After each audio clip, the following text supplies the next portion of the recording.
କଳ୍ପନା ଆପଣ କରିଛନ୍ତି କଣ ଲାଗୁଛି ଭାରତ ଡିଫେଣ୍ଡ କରିବ ଟାଇଟଲ ଆଜି? जय जगन्नाथ जय जगन्नाथ ଜୟ ଜଗନ୍ନାଥ କୁହନ୍ତୁ। हाँ ମୁଁ ତ ପ୍ରଥମେ କାଲକୁଲେସନ ପୂର୍ବରୁ ଗୋଟେ କଥା କହିବି, ଜ୍ୟୋତିଷ କେବେ କାହାର ଭଗବାନ ନୁହନ୍ତି। ଜ୍ୟୋତିଷ କେବଳ ଗ୍ରହ ରାଶି ନକ୍ଷତ୍ରକୁ ନେଇକି ପ୍ରେଡିକ୍ଟ କରିକି କହିଥାଏ, ଉପସ୍ଥାପନ କରିଥାଏ ଗୋଟେ ବିଷୟବସ୍ତୁ ଉପରେ। ଯଦି ମୁଁ ତ ଏତେ ମୋର ଖେଳ ଉପରେ ନଲେଜ ନାହିଁ, କିନ୍ତୁ ଯଦିଓ ଜ୍ୟୋତିଷ ଭିତ୍ତିକ ଅନୁସାରେ ମୁଁ କାଲକୁଲେସନ କରି କହିବି ଆଜି ଦର୍ଶକ ବନ୍ଧୁମାନଙ୍କ ପାଖରେ, ତ ନିଶ୍ଚିତ ଭାବରେ ଆଜିର ଦିନ ଆମେ ନ୍ୟୁମରୋଲୋଜି ଅନୁସାରେ ଗୋଟେ ଗ୍ରହଣ କରିବା বা ନ୍ୟୁମରୋଲୋଜି ଯେ ଆଷ୍ଟ୍ରୋଲୋଜି ଜ୍ୟୋତିଷକୁ ନେଇ ପ୍ରେଡିକ୍ଟ କଲେ ଆଜି 2026 ମସିହା 8 ମାର୍ଚ୍ଚ 8 ତାରିଖଟା ଶନିକି ଲିଡ୍ କରେ ଏବଂ 3 ଅଙ୍କଟା ବୃହସ୍ପତିକି ଲିଡ୍ କରେ। ତତ୍ସହିତ ସେ ଦେଖିବା ଆମେ 2026 ମସିହା ଯେହେତୁ 10 ଆସିଲେ 1 ରବିକି ଲିଡ୍ କରେ। ମୁଁ ତ କହି ରଖିବି ଯେ 70% ଚାନ୍ସ ରହିଛି, ଯଦି ପ୍ରେଡିକ୍ସନ କହୁଛି ଜ୍ୟୋତିଷ ହିସାବରେ ଆଜି ଭାରତ ସପକ୍ଷରେ ଯିବ, ଭାରତ ସପକ୍ଷରେ ମ୍ୟାଚ୍ ଜିତିବା ପାଇଁ କି ରହିଛି। ସବୁଠୁ ଗୁରୁତ୍ୱପୂର୍ଣ୍ଣ ରହିଛି ଯଦି ଟଚ୍ ୱିନ୍ କରେ, ଯେମିତି ଟଚ୍ ୱିନ୍ କରିବାର ବି ସମ୍ଭାବନା ବହୁତ ରହିଛି ଭାରତ ପକ୍ଷରେ। ଏବଂ ଏତଦ୍ ସହିତ ଯଦି ଟଚ୍ ୱିନ୍ କରେ 7ଟାରୁ 8:30 ସମୟ ଯୋଉଟା ରହିଛି ମ୍ୟାଚ୍ର ଷ୍ଟାର୍ଟିଂ ପିରିୟଡ଼ 8:30 ସମୟ ପର୍ଯ୍ୟନ୍ତ ବହୁତ ଗୁରୁତ୍ୱପୂର୍ଣ୍ଣ। ଏ ସମୟଟା ଯାହାର ଫେଭରରେ ଯିବ, ଯୋଉ ଦଳ ଫେଭରରେ ଯିବ ସେ ମ୍ୟାଚ୍ ୱିନ୍ କରିବାର ବହୁତ ସହାୟକ ହବ ବୋଲି ଆମେ ଟାର୍ଗେଟ୍ କରୁଛୁ ଆଷ୍ଟ୍ରୋଲୋଜିକାଲି ବା ପ୍ରେଡିକ୍ଟ କରୁଛୁ ଚନ୍ଦ୍ରକୁ ନେଇକି। ଚନ୍ଦ୍ର ଗୋଟେ ମୁଭମେଣ୍ଟର ପ୍ରେଡିକ୍ଟର ବହୁତ ଗୁରୁତ୍ୱପୂର୍ଣ୍ଣ ବହନ କରନ୍ତି ସେ ଅନୁସାରେ। ତ ନିଶ୍ଚିତ ଭାବେ ହ୍ୟାଲୋ ତେଣୁକରି ମୁଁ କହି ରଖିବି ଯେ ହୁଏତ ଯେମିତି ଆପଣ ଟିକେ ପୂର୍ବରୁ ମୁଁ ଶୁଣୁଥିଲି ମତେ ବି ରବିବାର ଅଶୁଭ ବୋଲି ଆମେ ଆପଣ କହୁଥିଲେ, ଆମର ଆପଣ ମାସେ କହୁଥିଲେ ଯାଙ୍କର ଆମର କହୁଥିଲେ, ଆପଣ ସୁନନ୍ଦନ ବାବୁ କହୁଥିଲେ।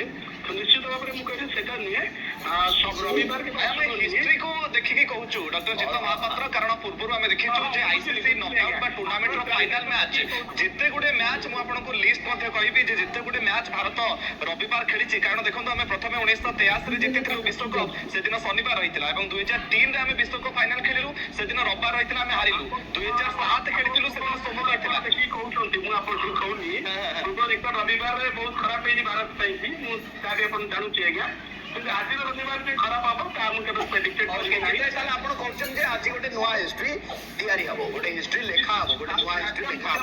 ଠିକ ଅଛି, ଆମେ ନିର୍ଦ୍ଦିଷ୍ଟ ହେଇଯିବା। ଆପଣ କହିଲେ 7ରୁ जो 8:30 समय ଅଛି ବଡ଼ କ୍ରୁସିଆଲ, ଟେକ୍ନିକାଲି ଗେମ୍ର ପଏଣ୍ଟ ଅଫ ଭ୍ୟୁ ବହୁତ କ୍ରୁସିଆଲ ସେ ସମୟ, କିନ୍ତୁ ନିର୍ଦ୍ଦିଷ୍ଟ ହେଇଯିବା। ଆପଣଙ୍କୁ କ'ଣ ଗଣନା କହୁଛି ଯେ କୋଉ ନିର୍ଦ୍ଦିଷ୍ଟ ପ୍ଲେୟାର ଭାରତର କାହା ସପକ୍ଷରେ ଯାଉଛି? ସଞ୍ଜୁ ସାମସନ ଏବେ ଭଲ ଖେଳୁଛନ୍ତି, ଅଭିଷେକର ଫର୍ମ ନାହିଁ। ସାମୟିକ ଗଣନା ଆମେ କରିବା, ଜଣେ ବ୍ୟକ୍ତି ବିଶେଷ ଉପରେ ଗଣନା କରିପାରିବା ନାହିଁ। କାହିଁକି ବ୍ୟକ୍ତି ବିଶେଷଙ୍କର ରାଶି ନକ୍ଷତ୍ର ଭିନ୍ନ ଅଟେ, ସମସ୍ତଙ୍କର ରାଶି ନକ୍ଷତ୍ର ଦେଖିବାକୁ ଗଲେ ଭିନ୍ନ ଅଟେ, ଆଉ ସମସ୍ତଙ୍କର ସାମୂହିକ ଗଣନା ଆମେ କରିବା ଏଠି। ଯେଟା ଆମର ପ୍ରେଡିକ୍ଟରଟା ରହୁଛି ପୁରା କ୍ରିକେଟ ଟିମ୍ ଉପରକୁ ନେଇ ପ୍ରେଡିକ୍ଟର ରହୁଛି। ଆଉ ଯିଏ ବର୍ତ୍ତମାନ କୋଚ୍ ଅଛନ୍ତି ଗୌତମ ଗାମ୍ଭୀର, ତାଙ୍କର ଯୋଉ ସ୍ଥିତିକି ନେଇକି ଆମେ କାଲକୁଲେସନ କରିବା। ଆଉ କ୍ୟାପ୍ଟେନଙ୍କର ଯୋଉ କ୍ୟାପ୍ଟେନ ସବୁଠୁ ଯିଏ ଲିଡରସିପ ନିଅନ୍ତି, କଥା ହଉଛି ଯେ ଆମେ ସମସ୍ତେ ହଉଛନ୍ତି କ୍ରିକେଟ ଫ୍ୟାନ୍ସ, ଆଉ ଆମେ ଚାହୁଁ ଯେ ଆମେ ପଡ଼ିଆରେ ତ ଖେଳୁନୁ କିନ୍ତୁ ଆମେ ଆମ ଟିମ୍କୁ ଭରପୁର ସପୋର୍ଟ କରୁ। ହ୍ୱାଟ ସୁଡ୍ ୱି ଡୁ? ଆମେ କ'ଣ କରିବା ଦରକାର ଆମ ଟିମ୍କୁ ସପୋର୍ଟ କରିବା ପାଇଁ? ଯେତେବେଳେ ଆମେ ଚିୟର କରୁଛେ, କାରଣ ଯେତେବେଳେ ଆମେ ଇଏ ସବୁ ବାବଦରେ ଚର୍ଚ୍ଚା ଆଲୋଚନା କରୁଛେ, ଆମେ ଆମର କଣ୍ଟ୍ରିବ୍ୟୁସନ ବି ଦେବା ପାଇଁ ଚାହୁଁଛେ ଆମ ଟିମ୍ ପାଇଁ, ଆମେ କ'ଣ କରିବା ଉଚିତ ସେ ସମୟରେ? ଦେଖନ୍ତୁ ଜିତିବା ହାରିବା ତ ବଡ କଥା ନୁହେଁ, କିନ୍ତୁ ଆଜିର ପରିସ୍ଥିତି ଅନୁସାରେ ଯେତିକି କାଲକୁଲେସନ ଆମର କହୁଛି ଯେ ଭାରତ ସପକ୍ଷରେ ଯିବ। ଆଉ ପ୍ରଭୁ ଜଗନ୍ନାଥଙ୍କ ନିକଟରେ ମୁଁ ବି ପ୍ରାର୍ଥନା କରିବି ଖେଳରେ ବି ଆମ ଦେଶ ଆଗକୁ ଯାଉ, ଆଉ ଏଇଟା ମଧ୍ୟ ବି ଜିତୁ ବୋଲି ଆମେ ଆଶୀର୍ବାଦ ପ୍ରଭୁ ଜଗନ୍ନାଥଙ୍କୁ ମାଗିବା।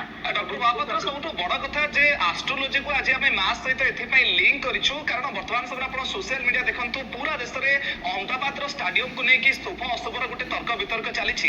ଆଉ ସବୁଠୁ ବଡ କଥା ଯେ ଅହମ୍ମଦାବାଦରେ ବା ନରେନ୍ଦ୍ର ମୋଦି ଷ୍ଟାଡିୟମରେ ଯେତେବେଳେ ବି ମ୍ୟାଚ୍ ହୁଏ, ଭାରତ ଯୋଉ ହୋଟେଲରେ ରୁହେ ବର୍ତ୍ତମାନ ସମୟରେ ସେ ହୋଟେଲକୁ ବି ଚେଞ୍ଜ କରି ଦିଆଯିବା କଥା କହୁଛି। ଭାରତ ଅଲଗା ହୋଟେଲରେ ରହୁଛି, ଆଉ ତା ସହିତ ମ୍ୟାଚ୍ ଷ୍ଟାର୍ଟ ହେଲେ ତ ଜଣା ପଡିବ, କୁହାଯାଉଛି ଯେ ଡ୍ରେସିଂ ରୁମ୍ ବି ଭାରତ କୁଆଡେ ଚେଞ୍ଜ କରିବ। ଗ୍ରହଣ ଦିନ ଭାରତ ପ୍ରାକ୍ଟିସ ବି କରିନଥିଲା। ଏକ୍ଜାକ୍ଟଲି, ନିଶ୍ଚିତ ଆଜ୍ଞା। ଆପଣ ଦେଖନ୍ତୁ ଏଭ୍ରି ପ୍ଲେୟାର ଏଭ୍ରି ସେଲିବ୍ରିଟି ସମସ୍ତେ ଆଷ୍ଟ୍ରୋଲୋଜି କି ଗୁରୁତ୍ୱ ଦଉଛନ୍ତି। ଆଷ୍ଟ୍ରୋଲୋଜି ତ ନ୍ୟୁମରୋଲୋଜି ଅନୁସାରେ ଆପଣ ଯୋଉ ଚେଞ୍ଜ କହୁଛନ୍ତି, ଇଏ ନ୍ୟୁମରୋଲୋଜି ଅନୁସାରେ ଯୋଉ ଆପଣଙ୍କର ଡ୍ରେସର ନମ୍ବର ହଉ ବା ଡ୍ରେସିଂ ରୁମର ଯୋଉ ସଂଖ୍ୟା ନମ୍ବର ହଉ, ଏସବୁ ପରିବର୍ତ୍ତନ ହଉଛି ବର୍ତ୍ତମାନକୁ। କାହିଁକି ତାର ଇମ୍ପାକ୍ଟଟା ବହୁତ ପଡେ, ଇଫେକ୍ଟିଭ ହୁଏ ମୁଁ କହିବି ଆଷ୍ଟ୍ରୋଲୋଜିକାଲି ବା ନ୍ୟୁମରୋଲୋଜିକାଲି। ତ ସେ ଦୃଷ୍ଟିକୋଣରୁ ପରିବର୍ତ୍ତନ କରାଯାଉଛି ବୋଲି ଆମେ କହିରଖିବା। ଏବଂ ଏବେ ବି ଆମେ ଆଶା ରଖିବା ଯେ ଆଜିର ଯୋଉ କାଲକୁଲେସନ ଆମେ ତାରିଖକୁ ନେଇ କରିବା ଆଉ ଯୋଉ ଷ୍ଟାଡିୟମ ର ଯୋଉ ଆପଣ କହିଲେ ଷ୍ଟାଡିୟମ ରେ ଆଜିର ଚନ୍ଦ୍ରଙ୍କ ଯୋଉ ଗତିର ଯୋଉ ମୁଭମେଣ୍ଟ ଯୋଉ ସମୟଟା ପଡୁଛି ମୁଁ ଏକ୍ଜାକ୍ଟଲି କହିଲି 7ଟାରୁ 8:30 ବହୁତ ଗୁରୁତ୍ୱପୂର୍ଣ୍ଣ ସମୟ। ସେଇ ସମୟଟା ଯାହା ଫେଭରରେ ଯିବ ଯଦି ବ୍ୟାଟିଂ ଭାରତ କରେ ମୁଁ ତ ଆଶା ଆଜି ଟସ୍ ୱିନ୍ କରିପାରିବ। ସବୁ ଗଣନା ଆଉ ଆକଳନ ଏଇଆ କହୁଛି ତ ଭାରତ ଆଜି ଜିତିବ। ହଁ ମୁଁ ତ କହିବି 70% ଚାନ୍ସ ରହିଛି। ମୋ କନଫିଡେଣ୍ଟ ପ୍ରେଡିକ୍ସନ କହୁଛି ଜିତିଯିବ ଭାରତ ଆଜି ଆଜ୍ଞା। ଓକେ ଆପଣ ତୁଣ୍ଡ ସୁତୁଣ୍ଡ ହଉ ଆପଣଙ୍କ ତୁଣ୍ଡ ସୁତୁଣ୍ଡ ହଉ ଆପଣଙ୍କର ଗଣନା ବି ଠିକ ହଉ ଆମେ ତ ସେଇ ଆଶା କରିବୁ। ପବନ ଅଗ୍ରୱାଲ ଟିକେ ଟିକେ ହସୁଛନ୍ତି। ସିକ୍ତ ଅଗ୍ରୱାଲ କିଛି ପଚାରିବା ପାଇଁ ଆପଣ ଚାହୁଁଛନ୍ତି? ଆପଣ ମନରେ କିଛି ପ୍ରଶ୍ନ ଅଛି ଆପଣ ବିଶ୍ୱାସ କରନ୍ତି କରନ୍ତିନି ଯୋଉ ସ୍ମିତ ହାସ୍ୟ ଆପଣଙ୍କର ସେ ସ୍ମିତ ହାସ୍ୟ ପଛରେ ଟିକେ ରହସ୍ୟ ଆମେ ବୁଝିବା ପାଇଁ ଚାହିଁବୁ।